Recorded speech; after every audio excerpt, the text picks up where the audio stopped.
Hello everyone, ఈరోజు మీకు France ఇగురు ఎలా చేసుకోవాలో చూపించబోతున్నాను. ఎంతో టేస్టీగా రుచికరంగా ఉండే ఈ ఫ్రాన్స్ ఇగురు ఫస్ట్ ఆఫ్ ఆల్ మనం ఫ్రాన్స్ని బాగా కడుక్కొని కొంచెం పసుపు యాడ్ చేసుకొని పక్కన పెట్టుకో. నెక్స్ట్ ఒక గిన్నెలో ఆయిల్ అనేది యాడ్ చేసుకొని మనం పక్కన పెట్టుకున్న ఫ్రాన్స్ అనేది వేసి బాగా కుక్ చేసుకోవాలన్నమాట. చూసారా, ఫ్రాన్స్కి అనేది వాటర్ చాలా ఎక్కువ వస్తుందండి. సో ఆ వాటర్ అంతా అయిపోయేంత వరకు బాగా మనం కుక్ చేసుకోవాలన్నమాట. ఎందుకంటే ఆయిల్ కూడా యాడ్ చేసాం కాబట్టి కొంచెం స్టిఫ్నెస్ కూడా ఉంటుంది అనమాట.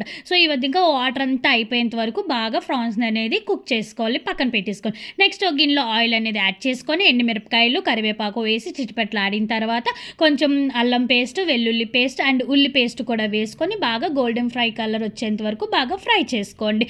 ఈ విధంగా ఫ్రై చేసుకున్న తర్వాత ఒక టమాటా కూడా కలుపుకొని బాగా ఫ్రై చేసుకోండి. నెక్స్ట్ 2 స్పూన్స్ ఆఫ్ ధనియాల జీలకర్ర పౌడర్, చిటికెడు పసుపు, 1 స్పూన్ కారం అండ్ పచ్చిమిరపకాయలు కూడా వేసుకొని బాగా ఫ్రై చేసుకోండి. ఆయిల్ అంతా ఈ విధంగా బయటకు వచ్చిన తర్వాత మనం చిటికెడు గరం మసాలా పౌడర్ కూడా యాడ్ చేసుకోవాలండి. నెక్స్ట్ మనం ముందుగా పక్కన పెట్టుకున్న ఈ ఫ్రాన్స్ ఏవైతే ఉన్నాయో అవి కూడా వేసుకొని బాగా ఈ మిశ్రమం అంతా స్పైసీ అంతా దానికి పట్టే విధంగా కొంచెం కలుపుకొని ఒక టీ కప్ ఆఫ్ వాటర్ కూడా యాడ్ చేసుకొని బాగా కుక్ చేసుకోవాలన్నమాట. 5 మినిట్స్ పాటు మూత పెట్టి పక్కన పెట్టుకొని సర్వింగ్ బౌల్లో తీసుకొని సర్వ్ చేసుకోవడం. ఎంతో టేస్టీగా రుచికరంగా ఉంటే ఫ్రాన్స్ ఇగురు రెడీ. సబ్స్క్రైబ్.